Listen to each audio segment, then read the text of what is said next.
Okay, welcome everybody. This is Pastor Marcy, and this is Magnolia United Church of Christ third Monday Educational Forum. About 3 years ago, we decided that we wanted to do more in terms of understanding, worshiping, lifting up, discerning a path forward for creation beyond Earth Day. And so for the last 2 years, we've devoted the whole month of October to creation justice and the study, the worship, the prayer, the liturgy, the work of doing that focused creation justice. Part of that is we had a meatless October challenge. So for some people that meant maybe a little less meat on a daily basis or a weekly basis or a monthly basis. We've been sharing some vegetarian and vegan recipes with you all, and we invited our speakers here tonight to talk a little bit about how eating less meat can help heal the planet. So I'm going to turn it over to them with a couple of comments on logistics. I am going to keep everybody muted during the presentation, and we are recording this presentation. If anybody has any comments or questions, feel free to use your chat function and put the questions in chat, and our speakers will make sure they're addressed. We have an hour together to cover this topic, so I'm going to turn it over at this time to our two speakers. Tonight, we're so fortunate to welcome Amanda Strombaum and Stuart Rose, who run the nonprofit Vegetarians of Washington. So I'm going to stay quiet and turn it over to Stuart and Amanda to introduce themselves. Thank you very much. I'm Stuart, and Amanda is, you can see her there with that beautiful mountain background. I'm here with a fall foliage photo taken from Vermont when I was there, and we have a presentation for you. And don't hesitate to ask questions. They'll pass them along to me, and you'll get the second half of the event from Amanda, so you'll be hearing more about her soon. Okay. And from beginning. There we go. So we'd like to talk this evening about how eating less meat can help save the planet. A little bit more about who we are. We're a community nonprofit formed in 2001.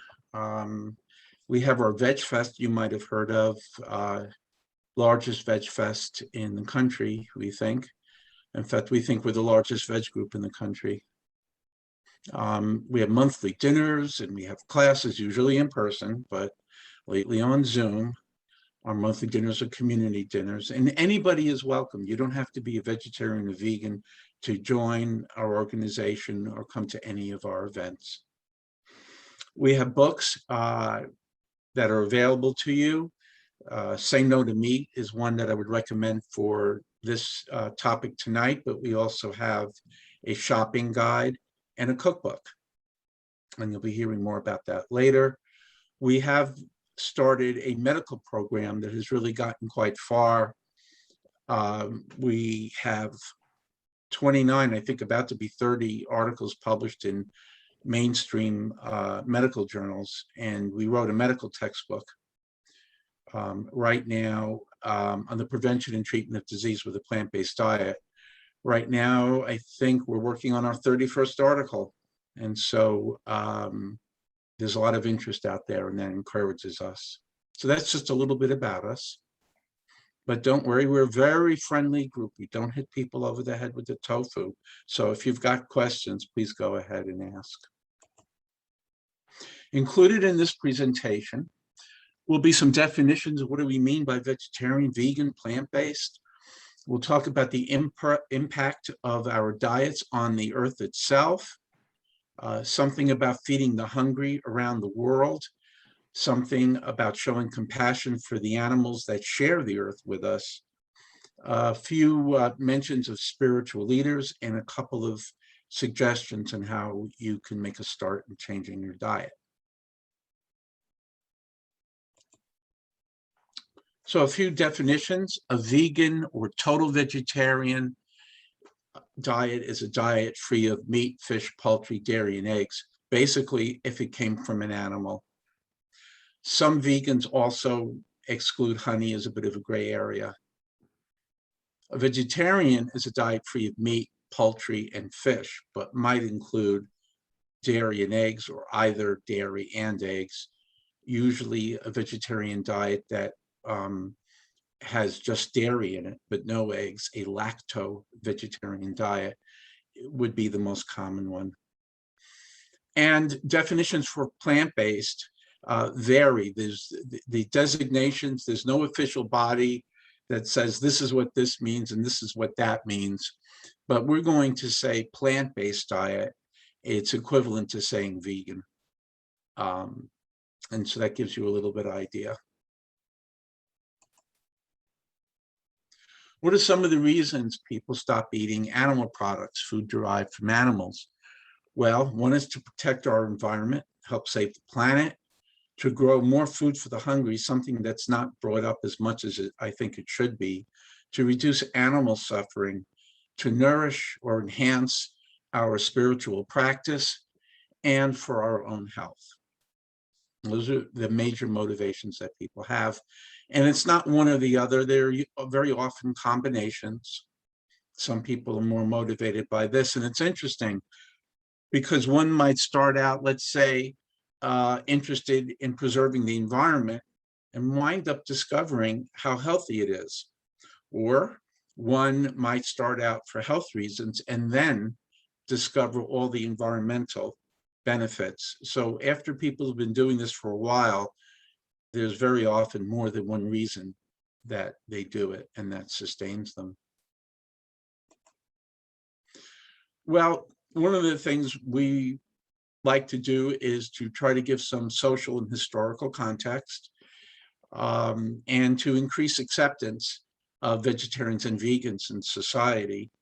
Consider that several members of Congress came out and said they were gay before even one would say they were a vegetarian.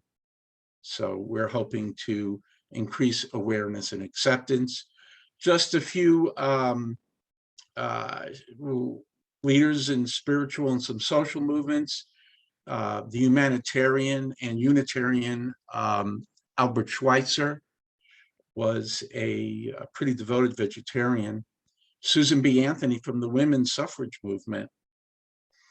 Coretta Scott King, wife of Martin Luther King, and his son Dexter Scott King. As you can see, there are going to be many familiar names here. Ellen G. White, one of the founders of the Seventh-day Adventist Church. General Booth, founder of the Salvation Army. Chief Rabbi of Israel. John Wesley, founder of the Methodist Church. And the list would go on and on. It's pretty broad. In the Roman Catholic Church, there are 4 vegetarian orders. So this is a pretty broad spiritual foundation for those people that are motivated for that. And I'm sure you see several other members of history and current society there. But most people are not famous. We are ordinary vegetarians and vegans. We sit next to you at a Mariners game. We work next to you. We stand online at the bank and at airports. We're at holidays and festivals. We're the people that live next door. We're your friends and neighbors. And the demographic group distribution of vegetarians and vegans in America is extraordinarily diverse. As a matter of fact, somebody made a comment at our last Veg Fest that it was the most diverse event they had ever walked into in their lives. So this is a very broad appeal. So let's talk about the impact of our food choices in the world around us that we live in. The United Nations says that livestock are one of the most significant contributors to today's most serious environmental problems. Urgent action is required to remedy the situation. Many people do not know the scale at which we raise meat and to which we fish. And if they did, I think they would understand the basis of this statement. It's very resource intensive. Well, how can it have such a big impact?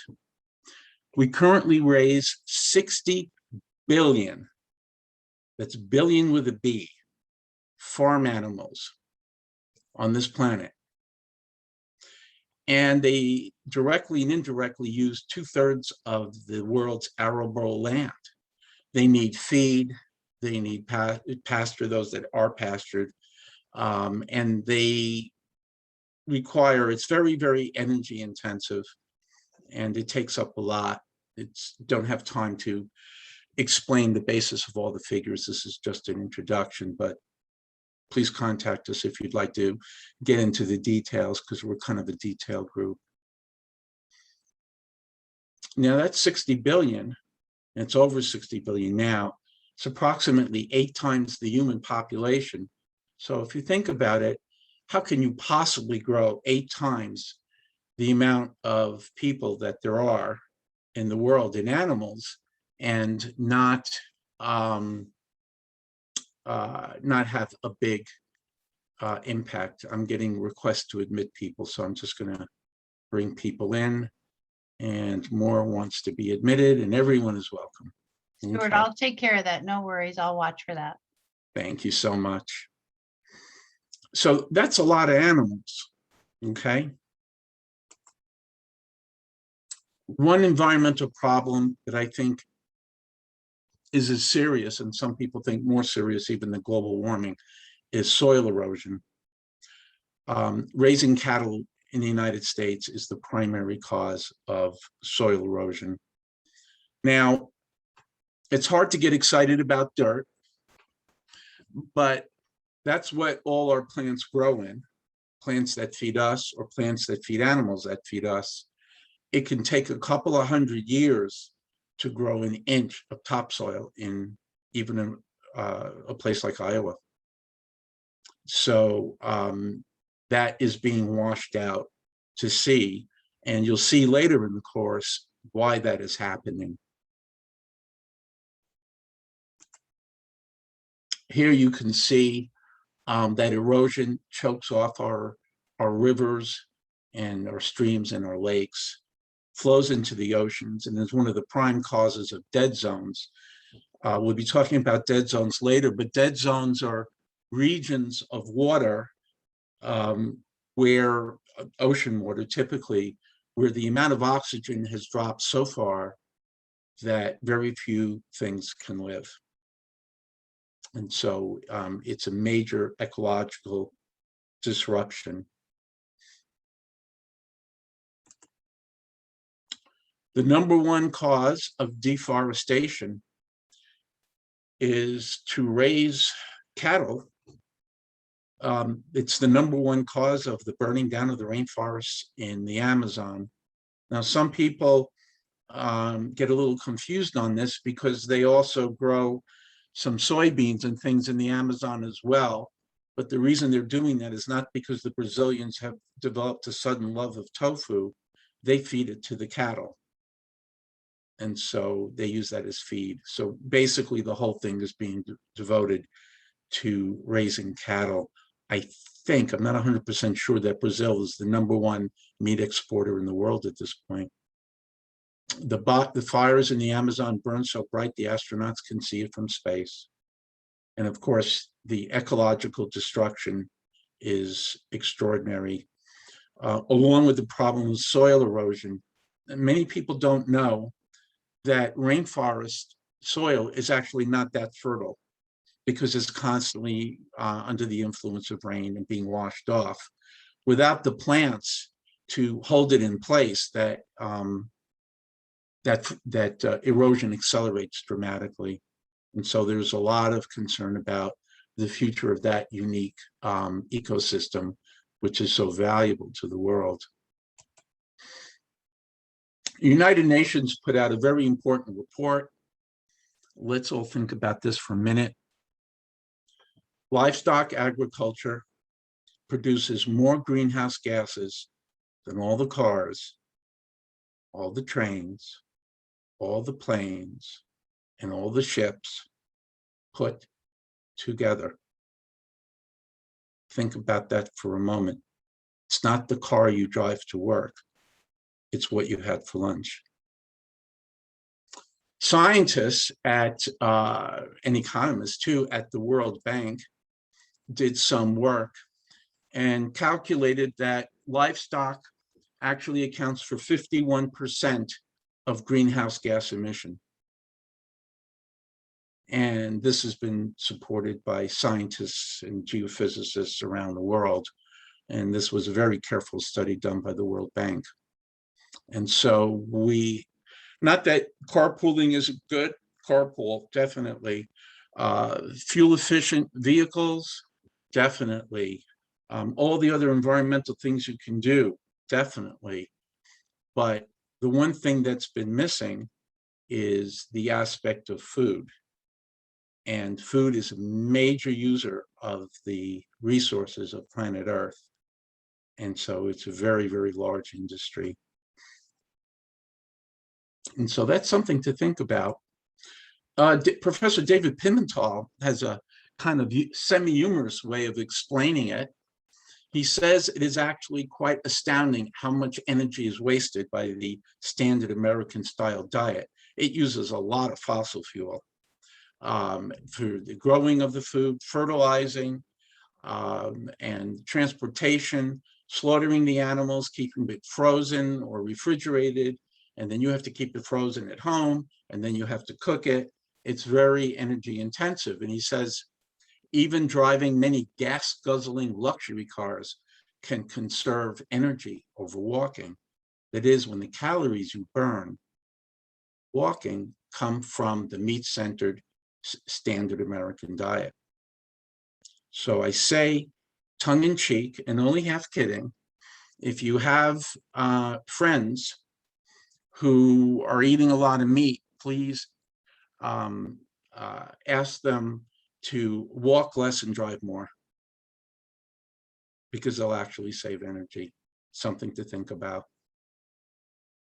And again, it's interesting that many environmental agencies, in fact, most that we know of, they're aware of this, but they don't seem to want to act on it too much.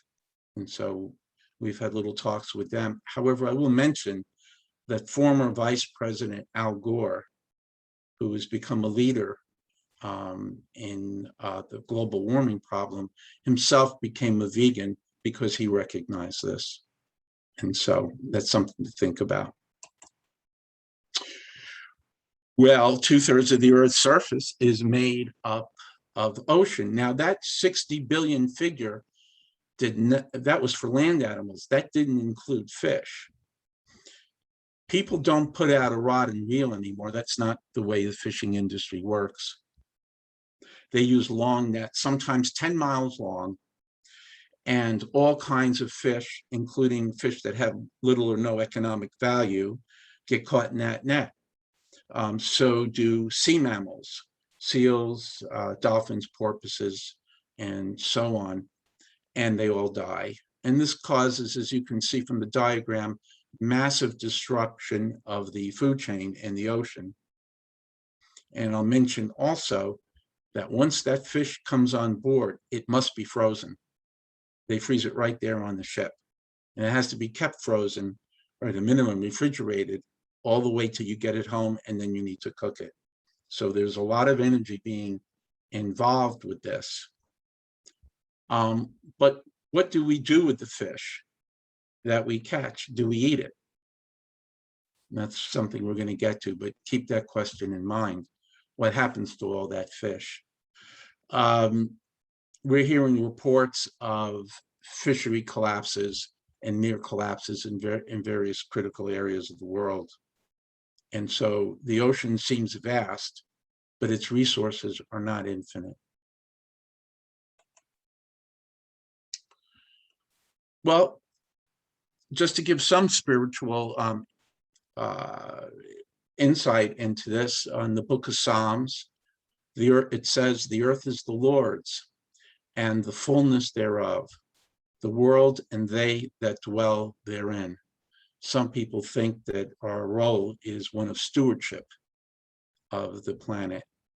And so there's some spiritual aspects, and there's people from all different religions that do this. We encounter just every religion you can think of, but following a vegan diet is a way of walking more softly on the earth. One of the reasons we want to take good care of our planet Earth is because good planets are hard to find. So far as we know, there is no other place in the universe that we know of that can sustain life. So right now, this is it for us. This is our only planet. This is our only home. With all due respect to the space station and other things,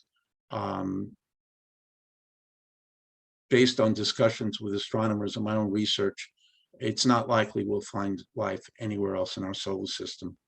So let's take care of the one planet we have. Let's talk about feeding the hungry, and let's get into some of the economics of this. The UN warns that between year 2000 and 2050, the global meat consumption will double. It's already very high. And you can see that there's 3 billion people trying to enter the middle class. And for social and maybe psychological reasons, they consider the good life to eat meat.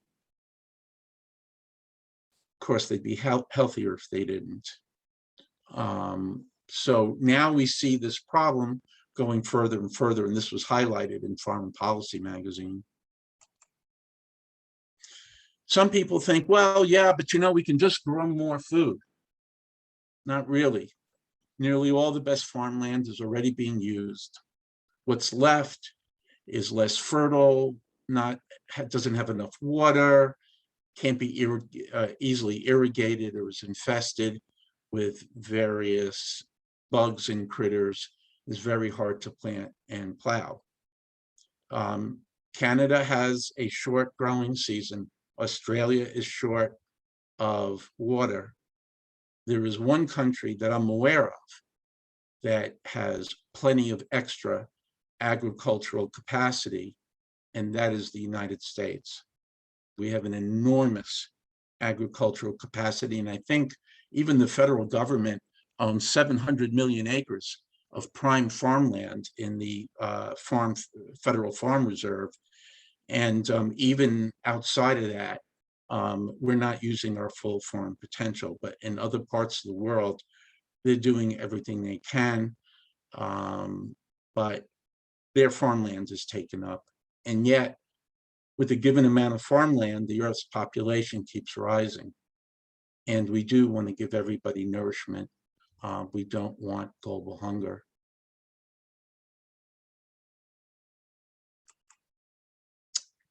This is one of the major drivers of global hunger.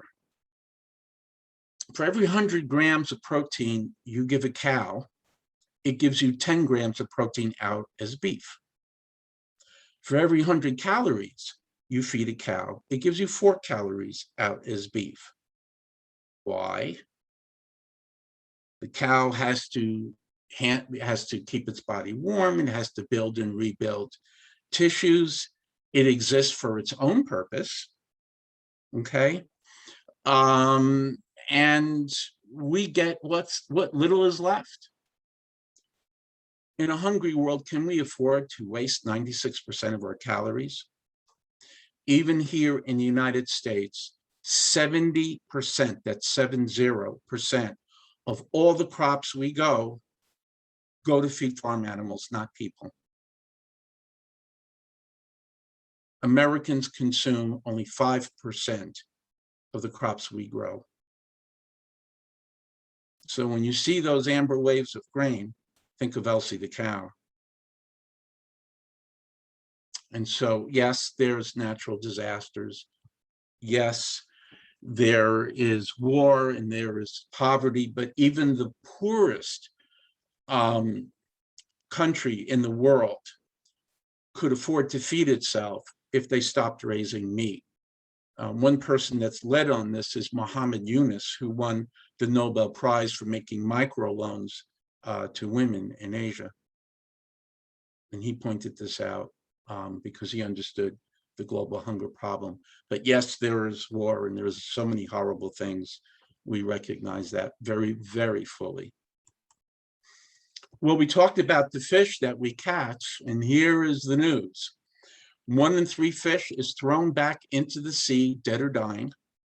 1 in 3 fish caught goes to feed the farm animals.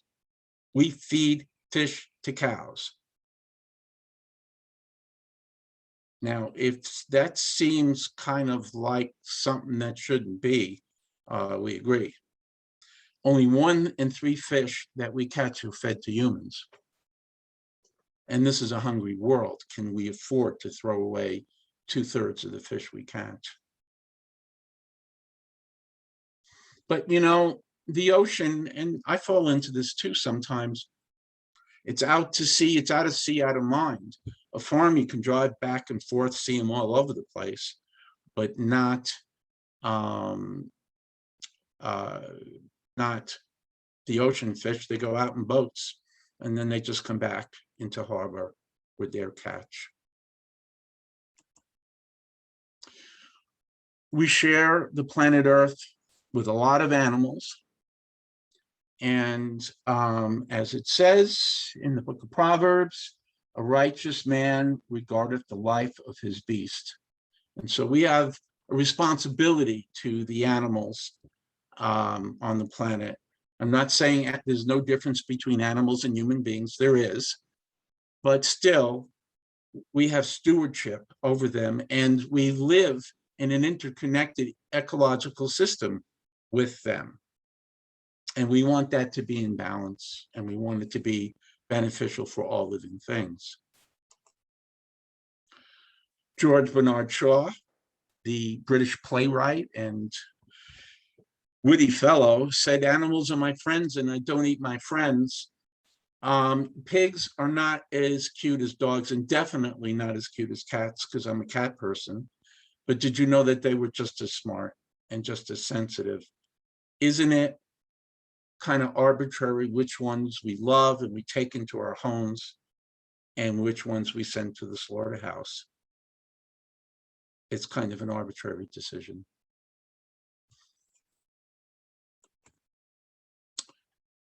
Over 90% of the farm animals raised in the United States, and I think easily the majority around the world, are raised in factory farms.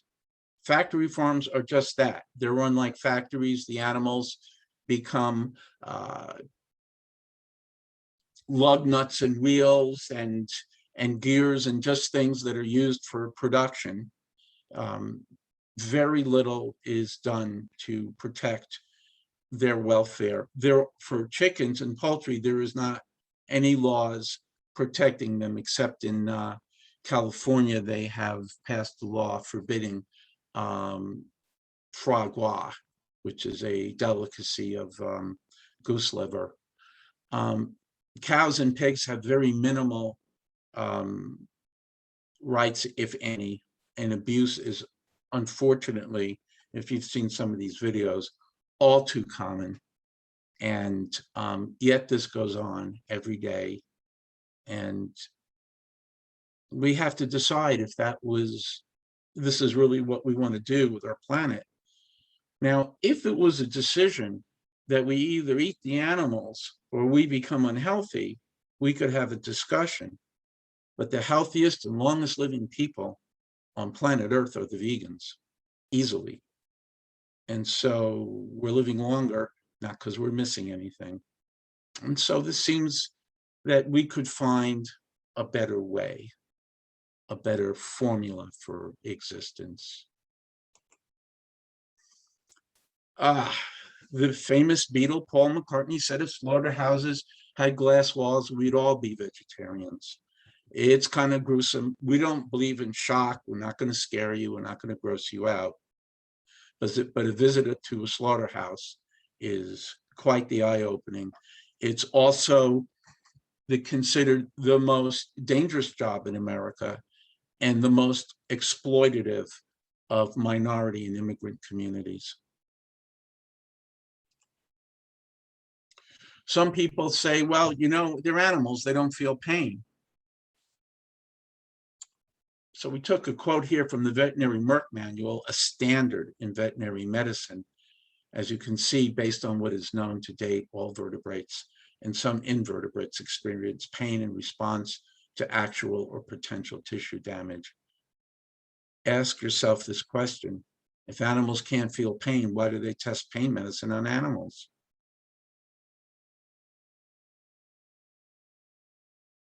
Something to think about.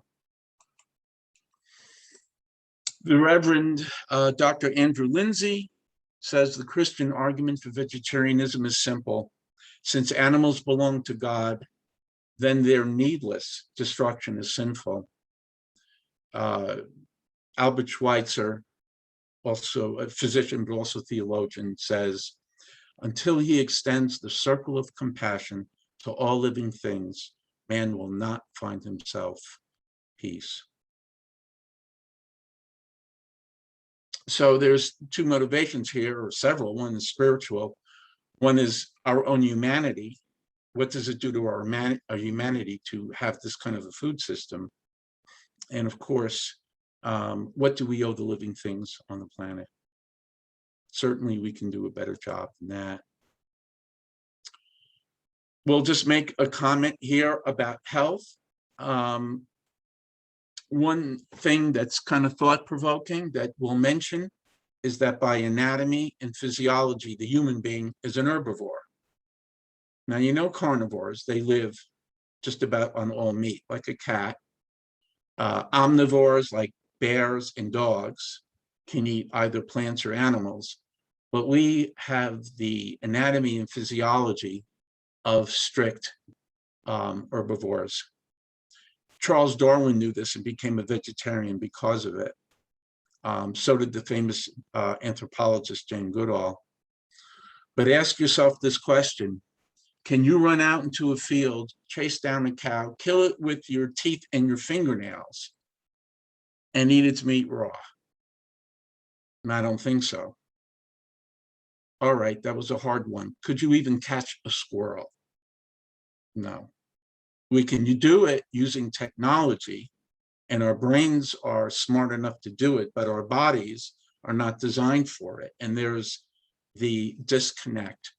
This, by the way, is not any kind of alternative scientific view. This is hard science and very well accepted in the scientific community. We'll give an example. The editor-in-chief of the American Journal of Cardiology says, although we think we are one and we act as if we are one, human beings are not natural meat eaters. Flesh was never intended for human beings who are natural herbivores. And this is a position very strongly upheld in mainstream medicine. As a matter of fact, the past president of the American College of Cardiology himself was a vegan. So, something to think about.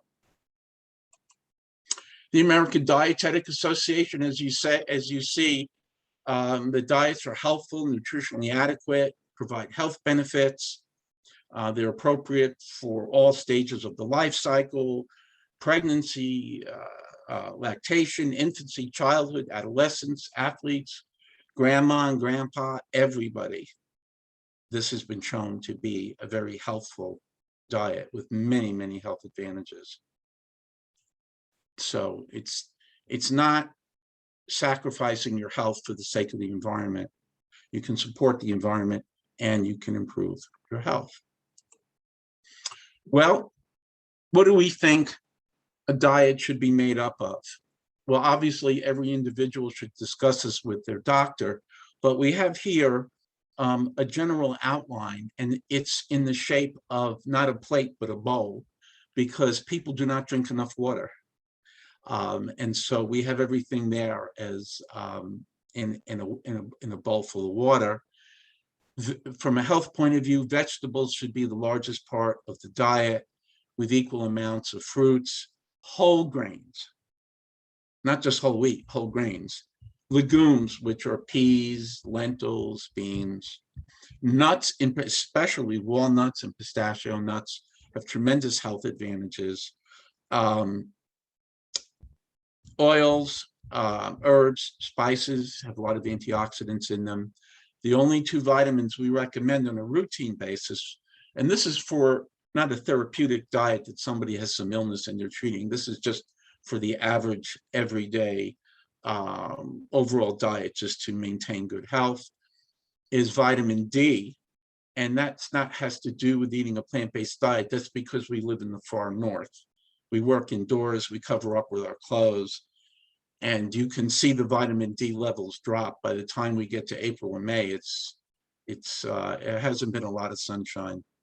And vitamin B12, because vitamin B12 comes from soil bacteria, and in the soil, the microorganisms produce vitamin B12. Animals eat food directly out of the ground, so they eat soil when they eat food. They capture the B12, you eat the animal, and you get the B12 secondhand. A lot of information. We know we presented with you so far, and there's more to come from Amanda. But just to sum up, following a vegan diet or plant-based diet, we protect the environment, make food available for the hungry, express compassion for animals, we nourish our spirits, and we add years to our lives and life to our years. And it's actually quite easy to do. Thank you so much. Very much appreciate being invited here. Are there questions, or how do we want to handle that, Amanda?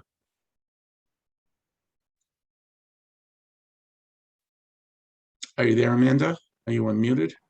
I am unmuted now, and there were no questions. So I guess we can continue on. Okay, then. I'll hand things over to Amanda. Stop And screen Stuart, sharing. will you stop sharing? I'm on my way to doing that. Thanks. Hang on.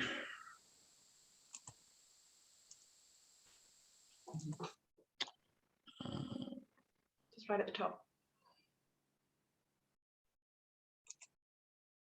Did that do it? No, Oh, stop sharing. There we go. thank you. Okay, Amanda, it's over to you. Alrighty, welcome everyone. I would like to start, if you are able, would you share with me what kind of diet you follow right now, or just a few words about your diet, like I'm new to all this, or I'm a solid meat eater, or I'm a total vegan, or whatever it is. If you could share that in the chat with me, that would be really helpful, because then I know what kind of knowledge we have already. So just while you're doing that, I'll just share that I went vegetarian about 26 years ago or so. I was living in Malaysia at the time, and I kept getting sick from eating meat that had been sitting out on market stalls at 90-degree temperatures, and all the bacteria was multiplying, and just had too many times when I was in the back spending the night in the toilet. so we changed to a vegan diet, a vegetarian diet at that point, and found that really helped a lot. And also changed to drinking bottled water, which probably helped as well. So I went vegan about 10 years ago, when the last of my children left home, and was no longer demanding to eat cheese all the time. So I found it a lot easier to do at that point. But I think you have a lot of flexibility these days. There's a lot more products available in the grocery stores that taste a lot like animal products. And so you can choose a wide variety of different types of food and different ways of eating. So I would like to start today by sharing with you what I eat during a typical day. And I'm seeing some people are omnivores, pescatarians, vegetarian, but avoid cheese and eggs to some degree. vegan as much as possible, minimal beef, but still some fish, dairy, and eggs. Well, that's good to know. Thank you for sharing that. So the diet that we advocate, as Stuart explained, is a whole foods plant-based diet, and that means going as close as you can to avoiding animal products and eating whole foods, which are minimally processed.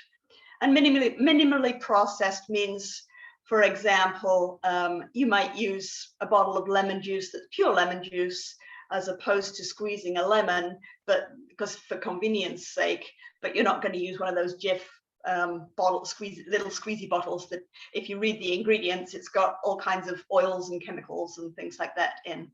So, so we really encourage you to use foods in their natural form as much as possible. But when you're first starting out, you might want to use some substitutes, meat substitutes and dairy substitutes, to help you on your way. So that's certainly a suggestion. So for me, how I start my day is with a smoothie and some oatmeal. So I have a really good blender. It's called a Blendtec blender. You can also use like a Vitamix is a really good one. But you want a powerful blender that's going to be able to grind things up pretty smoothly, especially if you're going to make anything with nuts, because there's a lot of ways of making milk, cashew milk or almond milk, for example. You can make your own if you like to. And we'll grind up cashew. You can make cashew cream with cashews. So a lot of alternatives there. So my smoothie in the morning, I start with a banana, some kale leaves, some frozen berries, and I'll usually add a scoop of protein powder just for nutritional security. Generally, you get plenty of protein on a vegan diet, but as you get older, you do need more protein in your diet compared to carbohydrates. So I just add in an extra scoop of protein powder, and that would be like a pea protein powder. So that would not whey, because whey would be obviously from an animal, from milk. So I make a really nice smoothie every morning and get a lot of nutrients from that.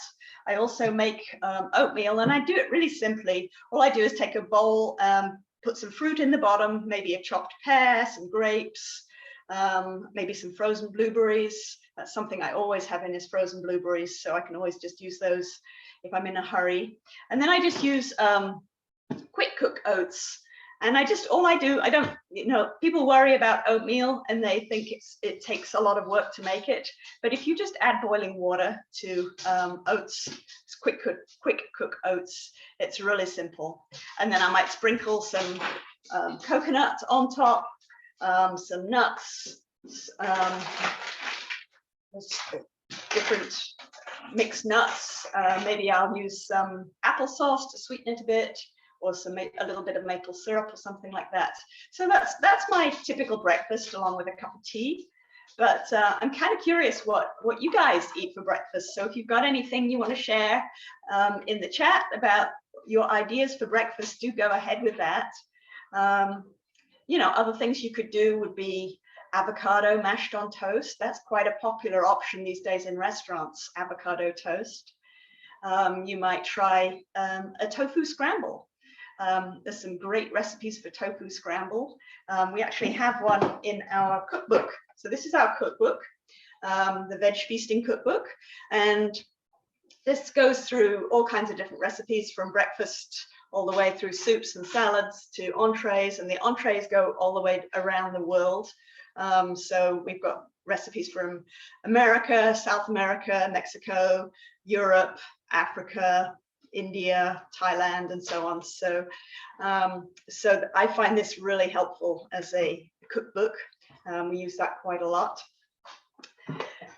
So the breakfast tofu scramble recipe is in that cookbook if you'd like to look at that. For lunch, what do I eat for lunch on a typical basis? Well, I might use some soup. Just one of these, you can get very good vegan soups these days. This is a McDougall's brand. You can get soups from Trader Joe's. I'm sure you can get Pacific is a good brand of soup that has very nutritious soups. And what I often do is add in some extra vegetables so that I'm really making sure I'm getting plenty of vegetables. So frozen vegetables, for example, work great in a soup. You can use frozen corn, frozen peas, frozen okra, all kinds of different, just mixed vegetables would be good because you're cooking them anyway to heat it up. So that's a great way to add more nutrition into your lunch. But I'll show you some of the other things that I have in my fridge here. I have Miyoko's cheddar spread, which is a plant-based cheesy sort of spread. I have some Better Bean black beans, which I love, spread on crackers. That works really well. I have some baked tofu, which is nice and firm, and you can just slice it really thinly and put it in sandwiches. So I really like this in sandwiches.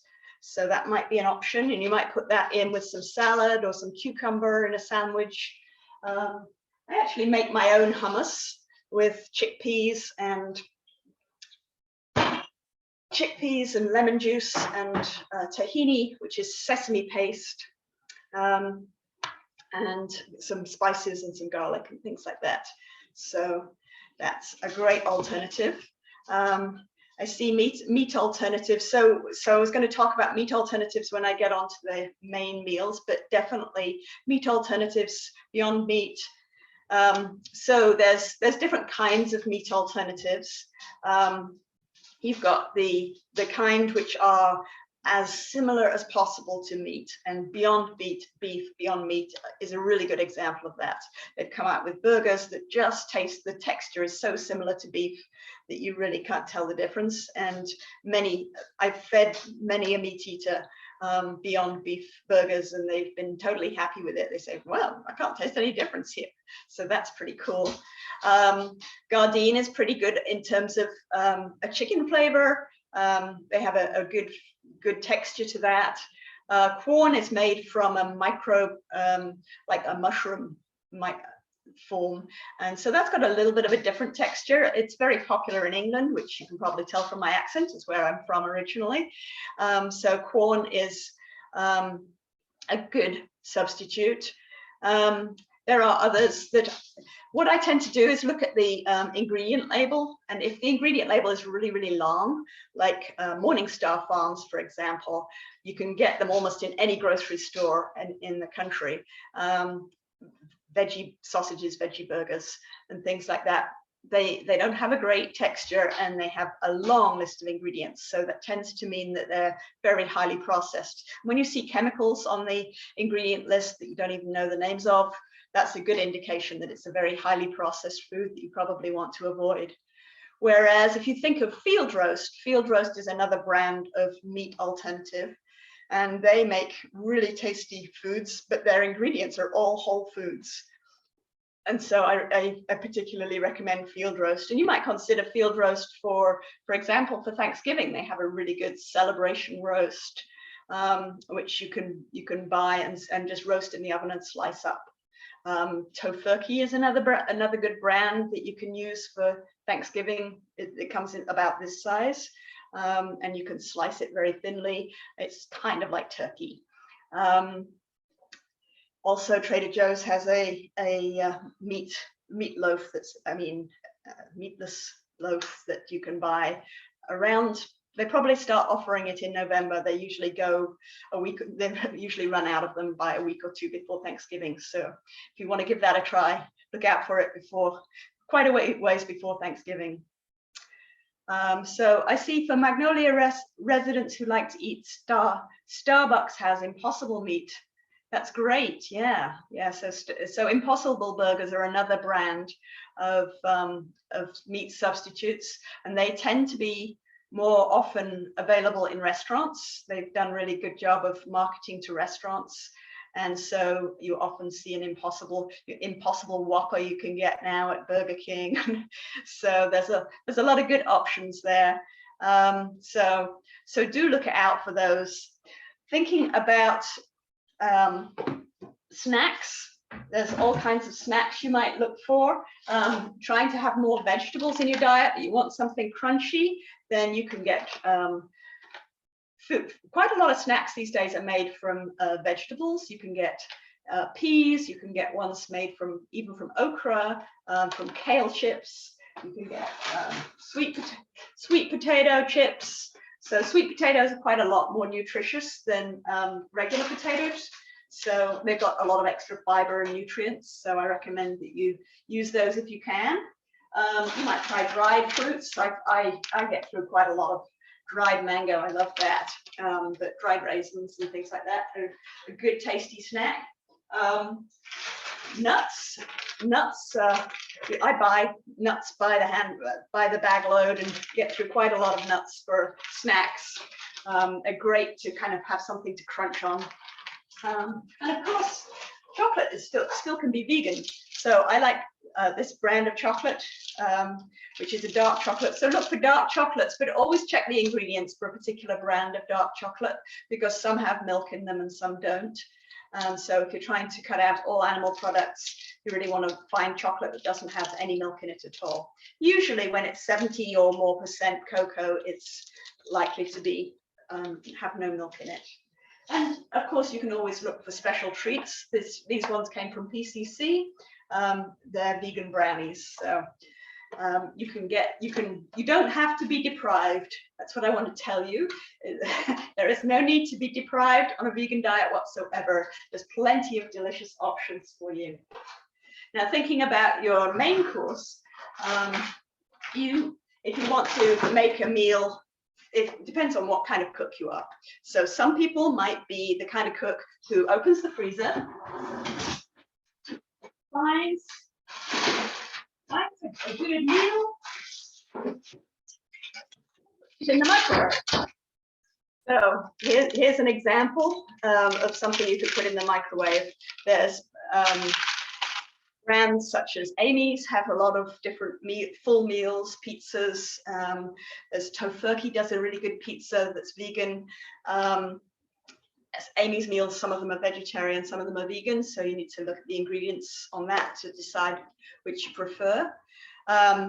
There's also bowls you can buy these days that are quite common. So a bowl typically will have a grain at the bottom, like quinoa or rice or something, and then a whole bunch of vegetables and some beans on top. Now, as Stuart was explaining, legumes, which is the bean family, are one of the major food groups. And that's where you're going to get the bulk of your protein. A lot of other vegetables and things have protein in them, but you want to make sure you're getting some beans or something from the bean family. And that includes tofu, which is made from soybeans, or the other forms of soybeans. For example, tempeh is made from fermented soybeans in a cake. So tofu is a great source of proteins. Soy milk is obviously good for protein. So think about your meals revolving around a whole grain, plenty of vegetables, and a portion of beans or some bean substitute, tofu or a meat substitute. One of my favorite meat substitutes is a sausage. Just pulling things out of the freezer here. So these are my favorite sausages. They are Tofurky Italian sausages. I keep them in the freezer. I just take them out of the wrapper and defrost them when I need them and fry them just in a skillet. Or sometimes I'll chop them up into little pieces and then put them into a tomato sauce, like with pasta and things like that. I also like to use this as a ground beef substitute, and you can use this anywhere you would have normally used ground beef. So perhaps you'd use it to make sloppy joes or something like that.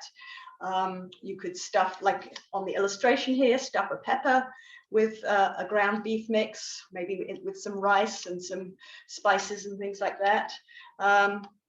You can make lasagna, you can make moussaka, lots of possibilities there. So those are some other choices for main courses. I encourage you to experiment.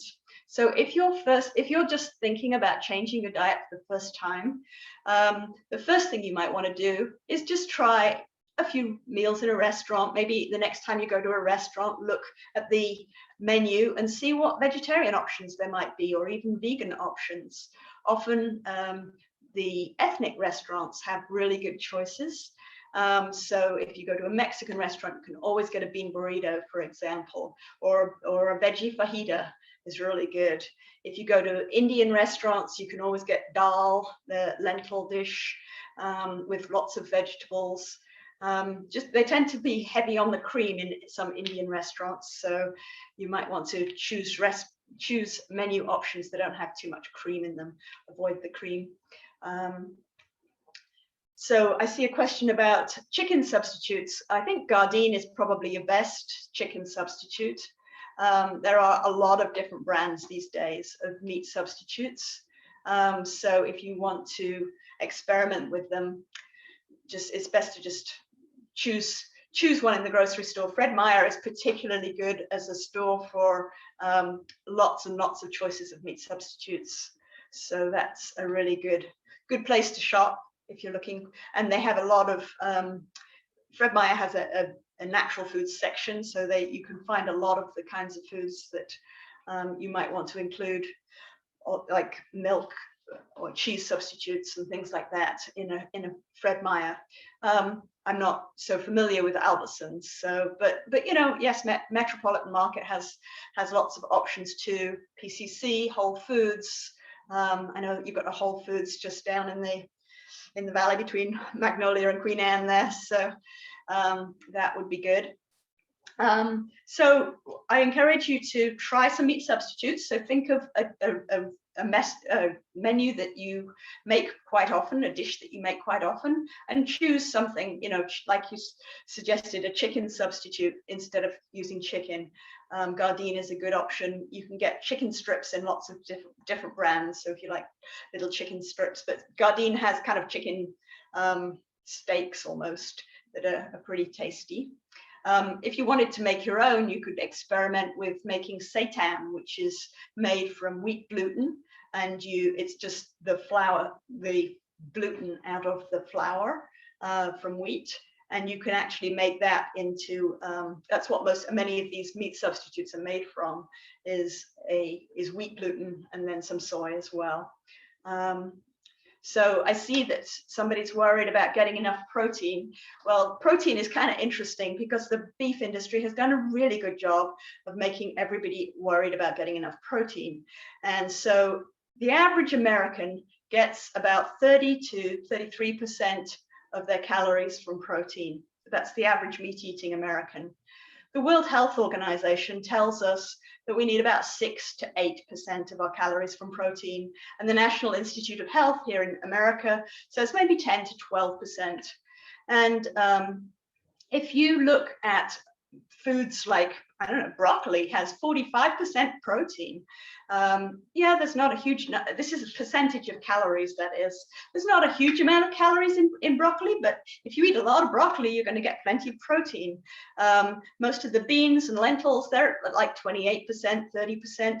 It's not hard to get enough protein, even for growing children. Vegan children grow very healthily, and they usually gain, on average, an inch height and 5 points on their IQ compared to meat eaters. So there is really nothing to worry about.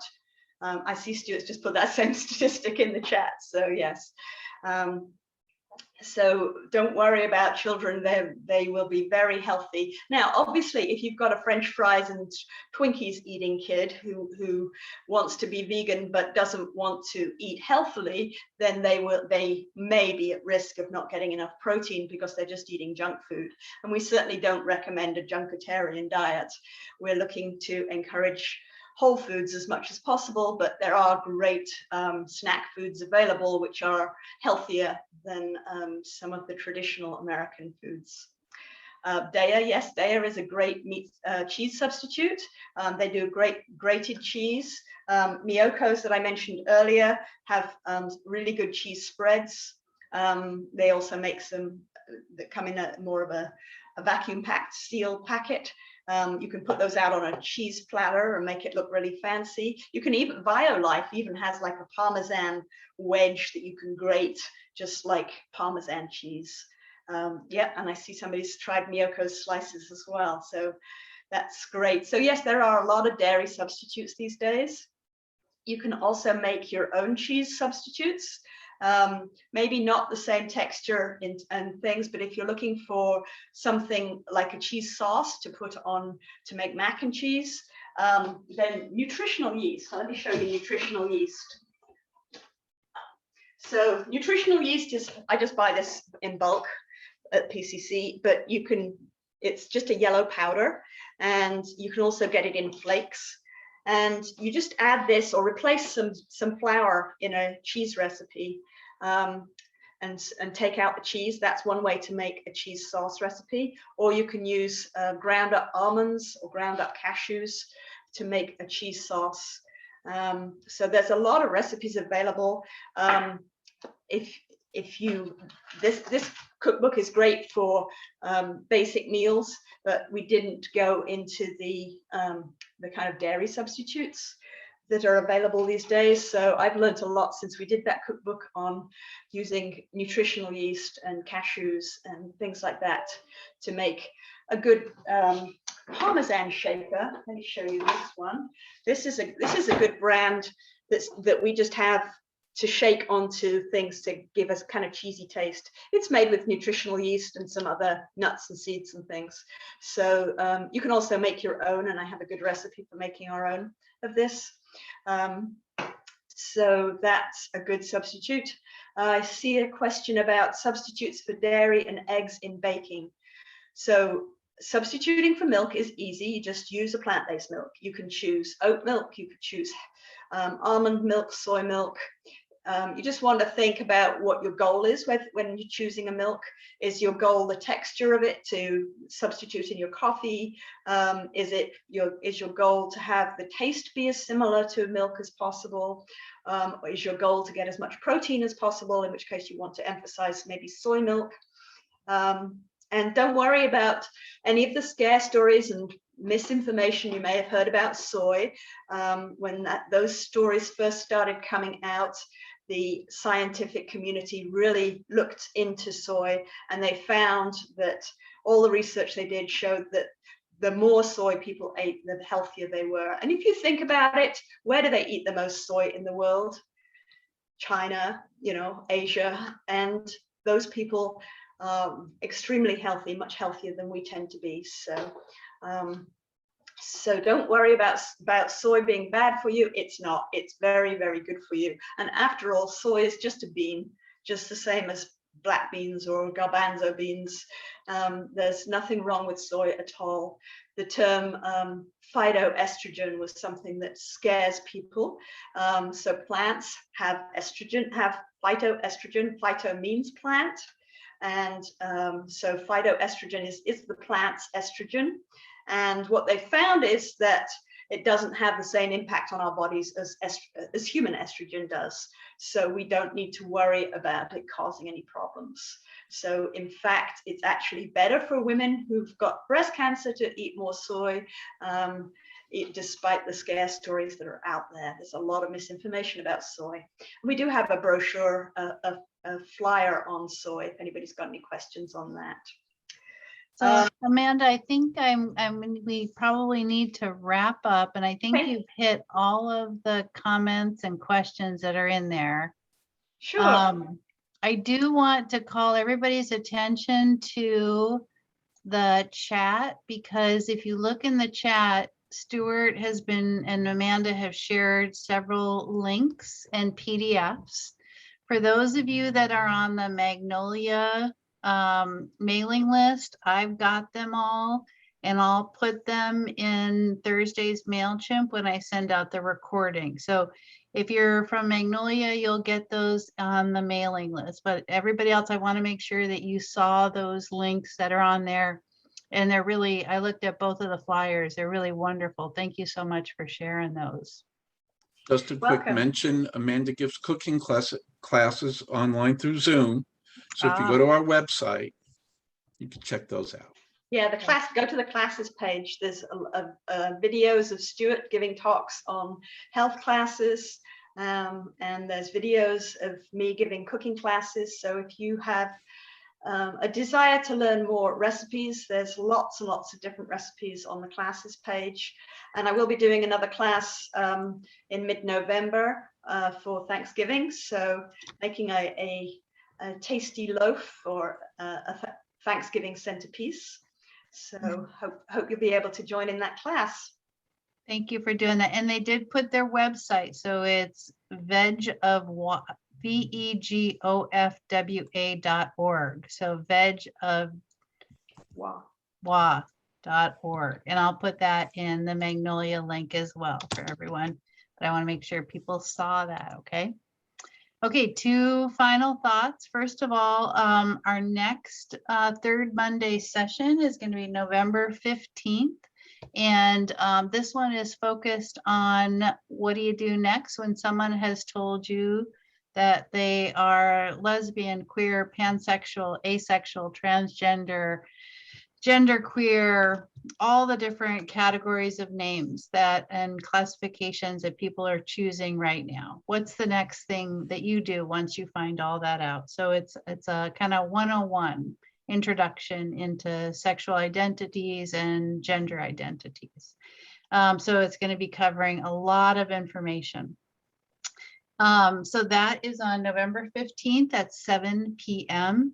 If you joined our call today and you're not on our mailing list and you want the information on that, please feel free to drop me an email at marcy@magnoliaucc.org and we'll add you to the mailing list so that you know about that one. And I really, really want to lift up and give thanks for the wisdom and the sharing and the knowledge and the gracious, gracious way that you all taught tonight. So thank you to Stuart and to Amanda for your time tonight. It was just really a gift, and thank you, thank you, thank you. Thank Very you. welcome. Thank you.